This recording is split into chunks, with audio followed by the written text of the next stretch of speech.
Pay attention. The ferry leaves at 10 a.m. Roads are busy. Great. Dad, pack the boot. Suitcases, Tetris style. Yeah. Rosie, got your teddy? Uh-huh. No going back this time. Honey, how's the car? Windows clean, car wax, carpets vacuum. I meant the tyres. Oh, sorted them at Quick Fit last week. Brilliant. If things go to plan, it'll be smooth sailing. Planning the perfect getaway this summer? Make sure your tyres are up for the job. Book today at quickfit.com or your local centre. Quick Fit. Drive away happy every time. This year, the British Podcast Awards are heading to a brand new home, Indigo at the O2. Join more podcasters, creators and producers than ever before at the biggest night in British podcasting, taking place on Thursday the 2nd of October 2025. You can book your tickets via our website, britishpodcastawards.com. We look forward to seeing you there. Are you a lifelong fan of General Hospital? Are you a new fan who wants to know more about the history of the show? Do you enjoy talking about the show with others? Do you find yourself yelling at the TV?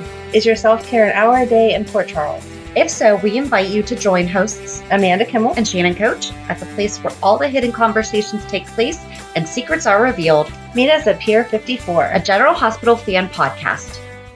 Hello. Hi. Welcome to Party of Lila Quartermaine. We are picking up at the end of 1999, right after the adventure of discovering what Edward and Lila's secret was. The end of 99. Are we even going to make it into 2000? The world was supposed to end. I know. So on August 5th, Alan came back with a package for Edward. It is Lila's anniversary present. The ticket from when they first met, he had bronzed. Alan tells his father that no matter how crazy things got at home, he always knew how much Edward loves Lila. He says, how can he ever tell the woman that's shown him love day and day? He says how he can never tell the woman that that's shown him love day and day and stayed by his side when any other woman would have left him, just how much she means to him. Lila was at the door and heard and speaks up. You just did, dear. And then asks if that present is for her. And I mean, a lot of this is little side stuff, but we've already discussed it. We love Lila. So, yes. On October 19th, Felicia thought about her marriage as she talked to Lila after bringing her a copy of the completed memoirs for her to read. When asked about her feelings for Elliot, Lila commented to Felicia that it's possible to talk yourself into love, but that sometimes it just happens and you can't reason your way out of it. On the 26th, Carly was looking out the window and crying. Lila came up, tooling in her wheelchair, asking if she wanted to be alone. Carly told her how much she hated winter at the Quartermaines, how snow covered all the roses and the white grounds made you feel so trapped. Lila asked her if she wanted to get away, and Carly answered, "What would I? Why would I?" Yeah. She went on to say that she had all she's ever wanted, all she ever dreamed about when she was a little girl, a nice house, nice clothes, nice jewels. Lila told her she understood perfectly. Carly observed that Lila was a lot like Jason and that she was a lot like Edward with her planning and scheming. Still crying, she told Lila, "Edward has hurt you a lot." And Lila replied, "From time to time." Carly went on to say, "He didn't mean to. He just knew you'd understand, forgive him, and try again. But what if that feeling never comes back and this is all there is?" Lila countered, "But dear, I'm married to the man that I love." And on November 2nd, Edward brought Lila some roses from the garden, and she immediately picked up on the fact that he wanted something from her. He asked her what Carly was up to and assured Lila that he only wanted to know for AJ's sake. And Lila told him to mind his own business and to put her flowers in the water before they melted. Aww. I'm more impressed with the fact that they have roses in November in New York. Yep. We'll just pretend like they had a greenhouse or something. Yes, we'll go with that. So then January of 2000, at the Quartermaine mansion, Carly comes down the stairs in her best hooker clothes, acting like gutter trash. She called herself... We are copying this from soapcentral.com. I forgot to say that. She called herself Carly Babes, flirted with the European investors and with Edward. Even Lila warned her to watch herself. Carly continued to insult everyone, including Amanda Barrington, who she accused of being a drunk. After everyone left, Edward admonished Carly, saying she had showed so much promise as a Quartermaine and now she'd blown it.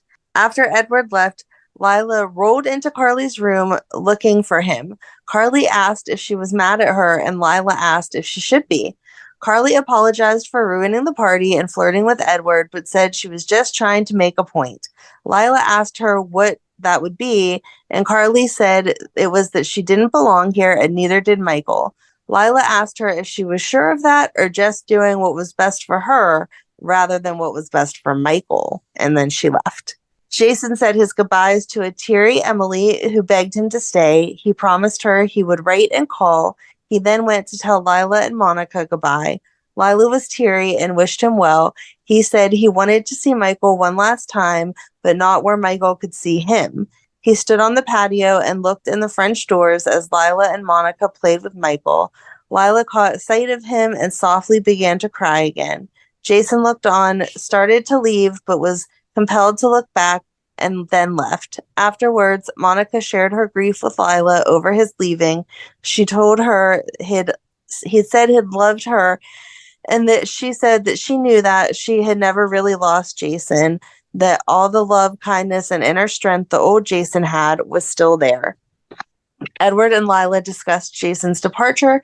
Edward said he thought Jason's love for Michael would have kept him tied to them, but Lila explained that Jason thought that leaving would be best for Michael.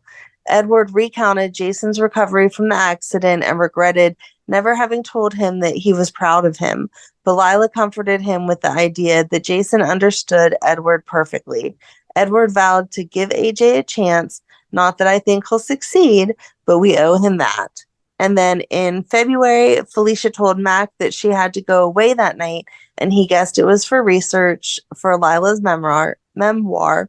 She mumbled that she'd gotten far behind when Faison had held her captive, and Mac replied with tone full of meaning that he understood. Valentine's Day, Edward gave Lila her present, candy and music that danced 2 years before. He is so sweet when he wants to be. Mm-hmm. And then in April, Chloe and Lila were having a pleasant visit, talking about all the ways their men deal with adversity when Lucy Coe came in. She asked Chloe about 3 or 4 designs for the nurses' ball, and Chloe agreed before leaving. Lucy then came to the real reason for her visit, to plead with Lila to intercede with Edward on her behalf in the matter of the vacant hospital board seat. Edward came in, and after some excessive flattery and flirting, Lucy left. Edward asked Lila to advise him as to whom he should back for the seat, but Lila refused, explaining that Edward always does exactly as he wishes anyway. Very true. There was a situation a few weeks later where the Qs were tearing into Carly, and Sonny reminded them that Carly is the mother of their grandson or great-grandson, and she deserves to be treated with respect, and Lila applauded that sentiment. And then in May at the Quartermaines, Carly and Michael arrived to see Lila. Carly told her about how Sonny wants to be a family and revealed a plan to marry just as AJ came in. He was horrified and began to argue with Carly, who called for Johnny to remove Michael. Carly apologized to Lila and suggested that from now on, Lila visit Michael at the penthouse. AJ demanded to see Michael, and he and Carly began to argue until Lila broke it up just as Monica entered. Monica thanked Carly for bringing Michael, and Carly fled the scene. Lila chastised AJ and insisted in the future he would polite to her guests. Then Monica scolded him for ruining Carly's visit. Later in the day, Alan gave Monica her birthday present, a triple-framed photo of each of her children. AJ entered from the terrace, bearing a bunch of roses. Then Edward and Lila came in from the next room. Edward immediately started in on AJ, causing Lila to exclaim, "Oh, shut up, Edward!" Before Monica, I don't do a good Lila. Before Monica interrupted and explained that all she really wanted was for her birthday was for Edward to be pleasant to everyone. AJ proposed a toast and then toasted Monica with a glass of sparkling water. And then on May 10th, AJ apologized to Lila for ruining her visit with Michael. Lila, in a charge from her normal, actually gave AJ a piece of her mind. AJ pleaded his case with his grandmother, and asked her to talk to Carly and help him see his son. Lila said that she would help AJ only if AJ would help himself and stop drinking. I really hope that, well, I guess Michael doesn't really remember a lot of this. I was going to say, I hope that Michael finds a way to be able to at least be there to listen to Violet. Mm-hmm. But he didn't. He was too young. So for at least that one. Right. I mean, AJ was in and out a lot. So, and then May 17th, Lila entered the room and asked to speak with Jax alone. Edward did put up a fight, but then left. Jax assumed that Lila was going to ask him to abandon the takeover, but she surprised him. I guess Jax was trying to take over ELQ at the time. Her remark was that it does not matter to her one way or the other. Lila commented that she hopes Jax will consider the long range of costs and implications in taking over ELQ, meaning especially family and taking care of Chloe. Lila also said she hoped Jax was more clever than Edward. Jax then politely excused himself. Edward returned to find out how Lila fared, and did Jax retreat. Lila told Edward she did not ask Jax to withdraw. She told Edward, "You started this madness, and now you have to finish yourself." Then on the 24th, Edward and Lila arrive at the hospital to visit Carly and Sonny. Lila asks to speak with Sonny alone. Sonny confessed to Lila that he does not have the words to tell Carly that when she awakens, they have lost their baby. Sonny shared his thoughts about Carly with Lila. He said she was indeed a good mother, although not many people see that side of Carly. Lila mentioned that Sonny and Carly shared a child together, and now they must grieve the loss together. Sonny takes Lila's hand and asks her if his son was in heaven somewhere, safe and happy. Lila responded, "I believe in God, and I believe your son is with God." Sonny started to cry, and he thanked Lila for the visit and then returned to Carly's side. And then on the 30th, there was an ELQ board vote. Edward confided to Lila that he was a little bit worried, and Lila said that no matter what, he has her love and it's unconditional. And then in October, Emily was asking Lila for help getting Xander out of a jam, and she turned down her request for financial aid. I did not look more into that, but I thought it was interesting that she said no. Right. And then in December, Edward, Emily, and Reginald went searching for a Christmas tree. Lila had given Edward a list of what kind of a tree, but he said that he wanted a Canadian pine. Reginald was telling the clerk that they would like to take the one he was pointing to, and Edward said they would not. Reginald said it was a Lila tree. Edward asked if the tree told him that, and Reginald said, well, yeah, like Edward was stupid to ask. They agreed that if Lila liked the tree, they would keep it, and she did. I love Reginald. Mm-hmm. For 2001, August 10th, Edward bid on a ring for Lila, and it seemed that he had won it when a voice called from the back of the room with $1 million bid. Everyone's mouth fell open when they saw Jax standing in the doorway. I want to know what kind of ring we're buying for $1 million. Jeez. I know. And then in 2002, March 6th, Jax has arrived at the Quartermaine mansion and presents Lila with the controlling shares of ELQ stock. Edward immediately begins a campaign to sweet-talk Lila. On March 8th, Edward gets down on one knee and asks Lila to marry him again. Smiling sweetly, Lila agrees to renew their wedding vows, but reminds Edward that she still won't give him controlling interest in ELQ. On March 18th, Lila said she was going to make a decision about the shares and who would run ELQ. She let Edward and Skye each have a say and then proclaimed that they would share the job of CEO.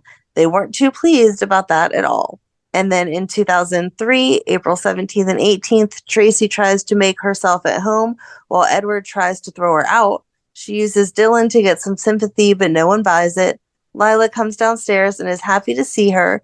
Tracy asks Lila to let her stay at the mansion for a little while and that she is in trouble and needs the family's help. Tracy pleads with Lila to persuade the others to let her stay with them at the mansion.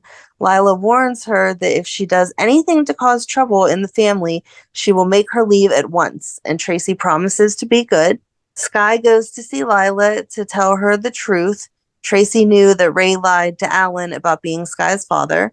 Alan stops her before she leaves the room to tell her that despite everything, he still thinks of her and his daughter, and that won't change. Skye doesn't know whether to believe it. She tells Lila about Ray's deceit and how Tracy blackmailed her mother and then her just recently to keep the information a secret. Skye goes back to the room and tells Tracy that Lila would like to have a word with her. Tracy starts to worry when she asks Skye what she told her mother. Skye tells her that she told Lila the truth. Tracy tells them that she will talk to Lila and that she will understand why she did it. Tracy is in for a surprise when Lila lights into her and tells her that she should be ashamed of herself for what she did to that poor girl. Reginald comes in to see if Lila needs anything. Lila tells Reginald to go upstairs and pack Tracy's bags and kick her out. She tells her not to come back here again. I mean, she warned her in the beginning, don't mess with the family or I'm going to kick you out. Yep. And then October 9th, Edward notices that Dylan is watching an old favorite movie of his and Lila's, and they tell him the story about how he took Lila to see that movie and that she cried on his shoulder in the theater. October 24th, Skye lets Luke inside the living room at the Quartermaines. She tells him to go and look around for some money and get out of her life for good. He tells her he needs the other playing cards. She asks him to give her the one he has. He shows it to her but refuses to give it to her and puts it in his shirt pocket. She brings out a bunch of decks of old playing cards that Lila has collected and looks through them for any signs of the dead man's hand cards. She hands him back the card he let her look at. She puts the card away and leaves. Skye takes the real old card out of her sleeve. Luke goes back downstairs where Skye is looking at Lila's old playing cards. Luke confronts her about stealing the card from him earlier and replacing it with one of Lila's old cards. He asks her to give it back. That dead man's hand is like a whole thing. Well, that's when we got Sam. But did you know that they were Lila's cards? I did not. No. I thought it had to do with Jax's dad. I thought that. So yes. I was really, that's mostly why I put that in there. Because I'm like, wait a second, the dead man's hand involved Lila? Like, I didn't remember that. I didn't remember that either. It was, if you would have asked me who is it about, I instantly would have said Jax's dad. Mm-hmm. Because wasn't it like his dad passed and that had to do with... Right. Something with his like hidden fortune or something. Yeah. I don't know. December 24th, as the morose Luke sits alone aboard the haunted Star on Christmas Eve, he is visited by the ghost of Stavros, who is shackled in chains. Stavros shows Luke the chains he is forced to carry and informs Luke that the chains were forged by the hatred Stavros practiced during his life. Stavros further warns Luke that Luke is destined for the same fate unless Luke changes his life. Stavros predicts that Luke will be visited by 3 more spirits. The next spirit to appear is Helena, who informs Luke that she is the spirit of Christmas past. Helena takes Luke to a street corner in Port Charles, where Luke sees himself as a youngster along with Bobby, conning a rich woman out of some money. While Luke and Bobby tell their benefactress that they need the money for groceries, they really plan to buy a bus ticket to go live with their Aunt Ruby in Florida. Luke is amazed to learn that the benefactress was Lila Quartermaine, who had planned to adopt Luke and Bobby. That's so sad. I know. And then, unfortunately, the next storyline that, we saw her a couple times side by side, but, just like sideline. But unfortunately, the next time we see anything about Lila is in July 2014. On July 14th, at the Quartermaine mansion, Justice is shocked when he realizes that Edward summoned him to the mansion to inform Justice that Lila passed away in her sleep the previous evening. As Edward recounts that Lila's last words to Edward the evening before was a reaffirmation of her love for him. My goodness gracious. Okay. Tracy arrives and blasts Edward and Justice because Tracy believes that Edward and Justice have their heads together for no reason except to plot against Tracy. Tracy is stunned when Justice informs her about Lila's passing. Tracy breaks down and remembers Lila comforting her during one of Dylan's childhood medical crises. And then they go to the hospital, and remember when Dylan was trying to get some birth control? He wasn't getting birth control. He was trying to get Viagra. Yes. And Alan was going to cover for him or something. But when Alan arrives, before Alan can learn about Dylan's pharmaceutical defense, Monica arrives in and informs Alan that Lila has passed away. Pay attention. The ferry leaves at 10 a.m. Roads are busy. Great. Dad, pack the boot. Yeah. Rosie, got your teddy? Uh-huh. Honey, how's the car? Windows clean, car wax, I carpet. meant the tyres. Oh, sorted them at Quick Fit last week. Brilliant. Planning the perfect getaway this summer? Make sure your tyres are up for the job. Book today at quickfit.com or your local centre. Quick Fit. Drive away happy every time. This year, the British Podcast Awards are heading to a brand new home, Indigo at the O2. Join more podcasters, creators and producers than ever before at the biggest night in British podcasting, taking place on Thursday, the 2nd of October, 2025. You can book your tickets via our website, britishpodcastawards.com. We look forward to seeing you there. Alan breaks down and leaves immediately with Monica to check on Edward. And then we go to Ellen B. And Brooklyn received a call from Alice telling her of Lila's death. She goes to immediately find Ned and reports the sad news to her father. Ned tells Brooklyn that he is going to the Quartermaine mansion to see how Edward is holding up, and asks Brooklyn to inform Lois of the sad news. Before he leaves, Ned recalls for his daughter how comforting Lila's presence was when Brooklyn was born. When Lois later returned to L&B, she tells Brooklyn that Lila was the one Quartermaine who welcomed Lois into the family with open arms. Lois tearfully confides her regret that Brooklyn did not have more opportunities to spend with Lila before Lila faded out of their lives forever. And then Nicholas, Lucky, and Liz are all hanging out, and that's when Emily receives the phone call telling her about Lila's death. She breaks down, and Lucky's comforting her. As she remembers some of her fondest memories of Lila, Nicholas numbly tells Emily that he is sorry for her loss. However, Emily hurries away with Lucky. Later, Nicholas contacts Alexis and lets her know about Lila's passing. Alexis explains to Nicholas the gracious way that Lila dealt with the situation when Alexis walked out and left Ned standing alone at the altar. Inside Kelly's, Felicia and Max share the sad news about Lila with Maxie and Georgie and remember some of the marvelous things that Lila had accomplished in her life. At Jason's penthouse, Jason makes another attempt to convince Sam to level with him about the facts surrounding Sam's various problems so that Sam can successfully defend her and her unborn child. However, Sam continues to evade his questioning. Their conversation is interrupted by Emily's arrival. Emily lets Jason know about Lila's passing, and later Sam listens in as Jason and Emily share some of their fondest memories of Lila. Alan and Monica and Dylan arrive at the Quartermaine mansion while Edward, Tracy, Ned, and Justice are remembering Lila. They're all surprised when Jason walks in, accompanied by Emily. Edward thanks Jason for coming and tells Jason that of all of his grandchildren, Jason is the one who reminds Edward the most of Lila. When Lucky, Brooklyn, and Lois arrive, Tracy suddenly breaks down and blasts her family for waiting until after Lila passed away to suddenly begin acting like a family. Edward tries to console Tracy, and when Tracy has managed to get a hold of her emotions, Edward slips away onto the patio.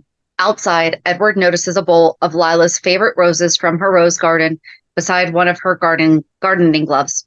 Reaffirming his love for Lila, Edward breaks down himself. Later, when Jason returns to the penthouse, Jason shares some of his war memories of Lila with Sam, and Sam suddenly announces that she plans to name their daughter Lila. That's so sad. I know, and I feel like the worst part is this is when we didn't have John Ingle as Edward. Right. And yeah. Mm-hmm. Brooklyn shows up at the Quartermaines with a dozen yellow roses to pay her respects. Edward thanks her for her thoughtfulness and tells Brooklyn that roses were Lila's favorite flower. Brooklyn shares with him about how she remembers coming to visit the family when she was a little girl and how Lila always wore such beautiful dresses and gowns, and there were always fresh-cut roses all over the house that she could smell. Lois shows up with a dozen of yellow roses, just like Brooklyn. Brooklyn tells Edward she has to go now and tries to make a hasty goodbye. Edward picks the pillow that Lila had embroidered and gave it to Brooklyn and tells her that Lila would have wanted her to have the pillow she made. Brooklyn is overwhelmed by Edward's gift and thanks him. Brooklyn leaves. Lois tries to fill the uncomfortable silence by talking nonstop about Lila's roses and why she bought some too. Edward asks her why she came. Lois sees how disappointed he is in her. She starts to cry a little and tells Edward that she deeply regrets not allowing Brooklyn to see Lila and the family more when she was growing up, and that now her daughter won't ever have the chance. Edward tells her that he has his own regrets and forgives her. Later, Lois finds Brooklyn sitting outside Kelly's. She tells Brooklyn how sorry she is that she never allowed her to visit Lila more. She tries to explain that she didn't want her to grow up with such a controlling family and that she feels that she was better off being raised in Bensonhurst. Brooklyn tells her that she understands she did what she thought was best for her at the time. Yeah. The next part, Courtney goes to GH. She overhears a shrill Tracy on the telephone at the nurse's station demanding a new meeting with the Charity Guild and insists on taking over the position that Lila had. Courtney is furious at Tracy for trying to undermine her children's foundation and lays into her about it and threatens to go to Lila about it. Tracy tells her that Lila is dead. Courtney is shocked by the news and apologizes to Tracy and tries to offer her condolences. Tracy refuses to accept her sympathy and tells her that Lila was only polite to her because of good breeding and manners. Courtney tells her that she won't respond to her right now out of respect for Lila's death and that she will make concessions for Tracy's behavior. Tracy lashes out at Courtney and tells her that she was inconsequential in Lila's life. Courtney goes to the docks and waits for Jax to arrive there. Jax is in a good mood and accuses her of calling a meeting that isn't for the purpose of discussing Foundation business. Courtney looks somber and tells Jax that he has obviously not heard the news. Jax becomes seriously concerned and asks her what the bad news is. Courtney tells him about Lila's death. Jax takes Lila's death hard and starts to talk about not visiting Lila more often and that he should have taken time to talk to her more and be around more. Courtney sees that he is crying and asks who he is talking about, Lila or his own father. Jax cries and Courtney comforts him. Meanwhile, Emily finds Jason on the docks. She asks him to assist her in helping the rest of the family cope with Lila's loss and asks him for a favor. Jason tries to explain that other than Lila and herself, he hasn't been able to connect to the rest of the family emotionally and doesn't think he can help them. Emily points out to him that when Lila died, the family worried that he would no longer have a reason to connect with the family anymore.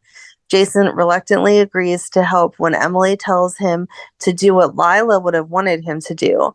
Courtney finds Jason on the pier and tells him how sorry she is for his loss. Later, Jason returns to Sonny's penthouse and calls for Michael to come downstairs. Michael wonders if he's in trouble again. Jason assures him he did nothing wrong and tells him about who Lila was and how she was related to him. Michael remembers Lila as that older, nice lady in the wheelchair who used to wave hello to him at the GH Christmas parties all the time. Jason asks him to do him a favor and for Lila, even if she's in heaven. He asks Michael to go visit the Quartermaines with him, and Michael agrees to do it for Jason. Emily goes to Kelly's and sits with Liz, who gives her condolences to Emily. Bobby comes over with a piece of chocolate cake to try to cheer up Emily.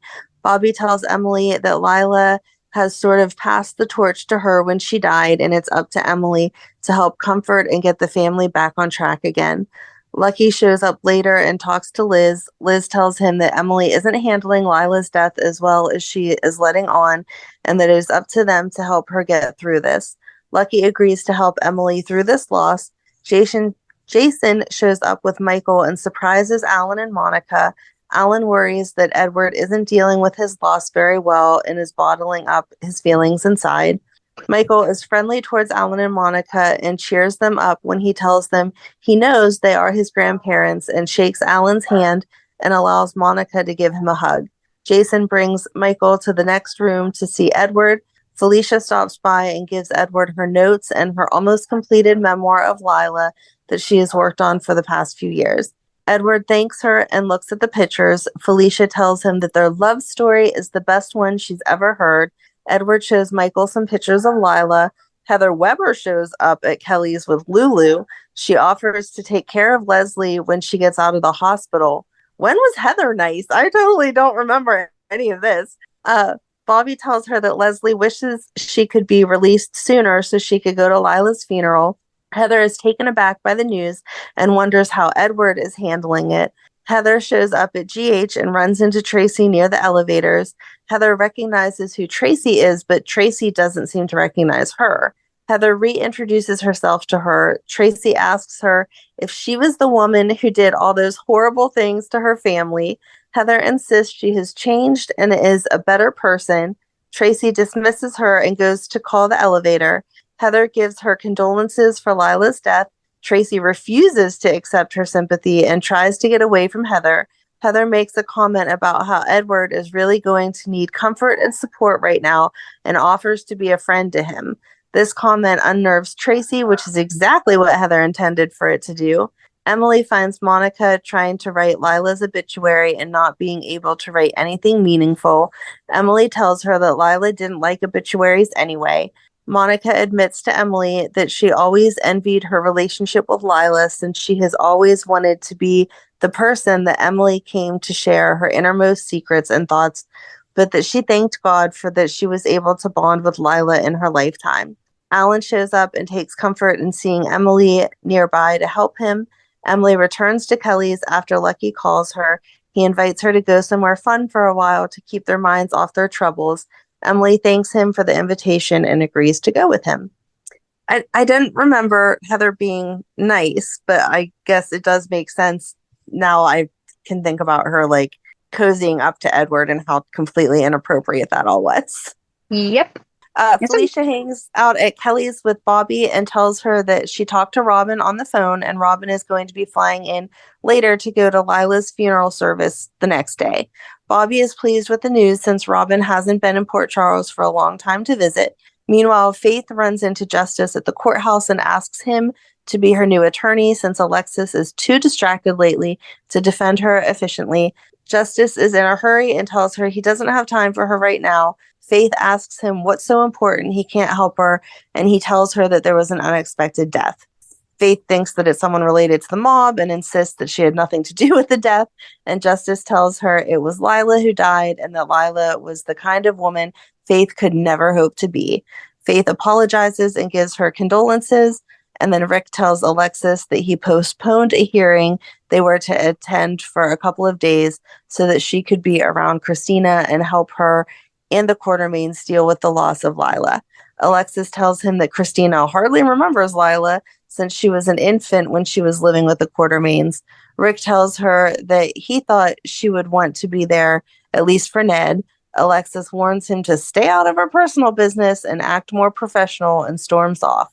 Later, she apologizes if she came across as unsympathetic, and Rick dismisses her and takes out a piece of paper and frowns towards where Alexis went.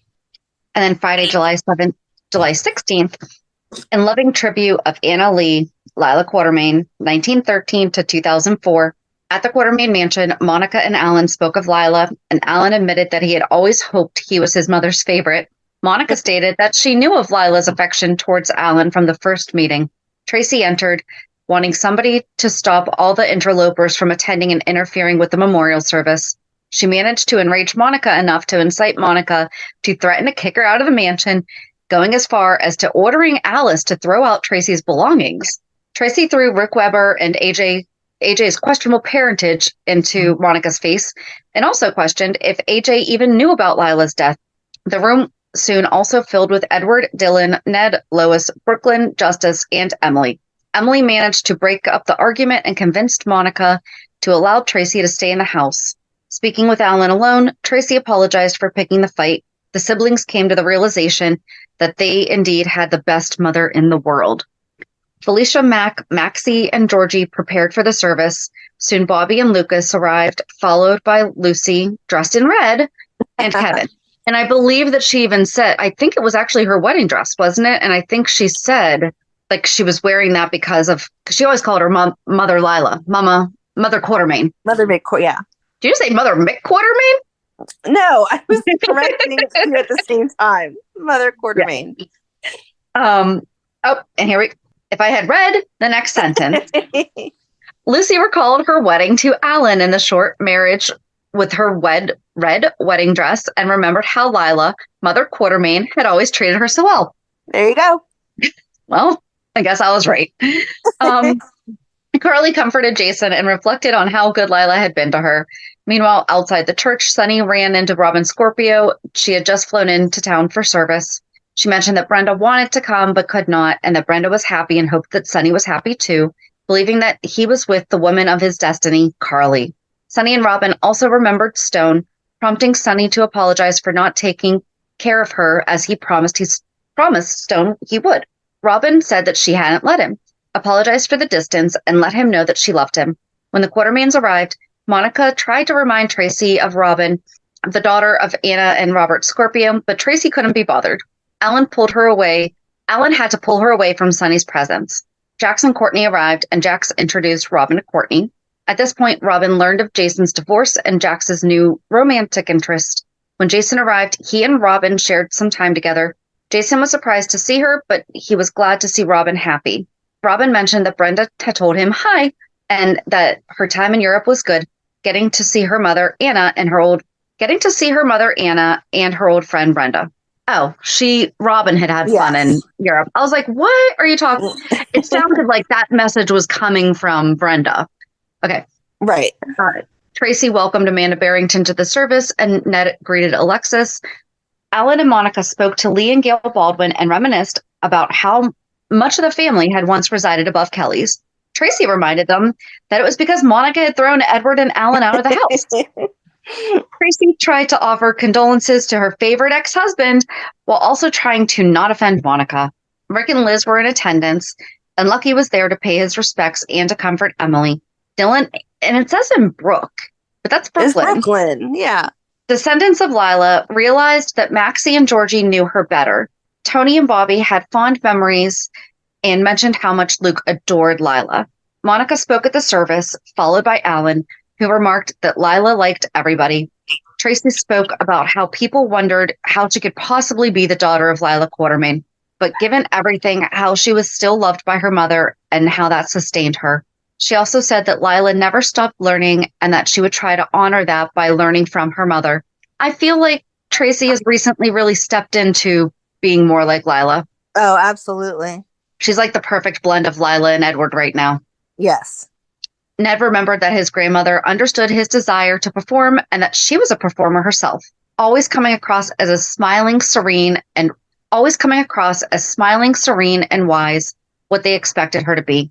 Jason rose to speak but could not. Emily took his place and said that she had never seen Lila able to walk and dance, but that her spirit was always free.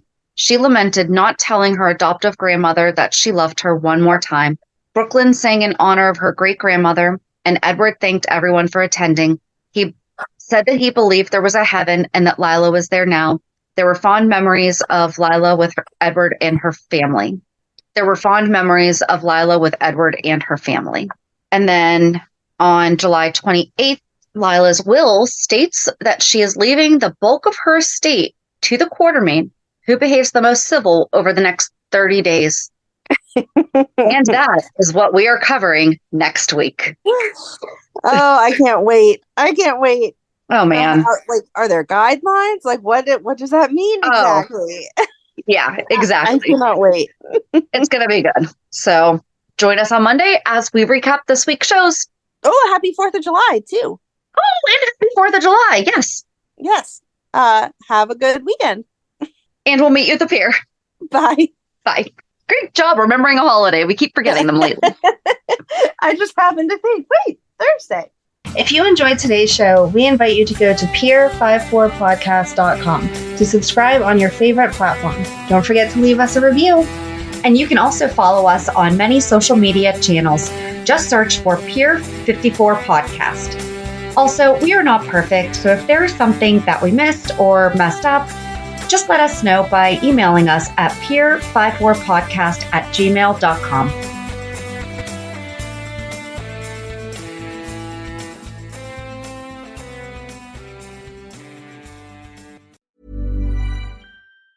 Okay, Donna, give me the biggest southern US performance you've got.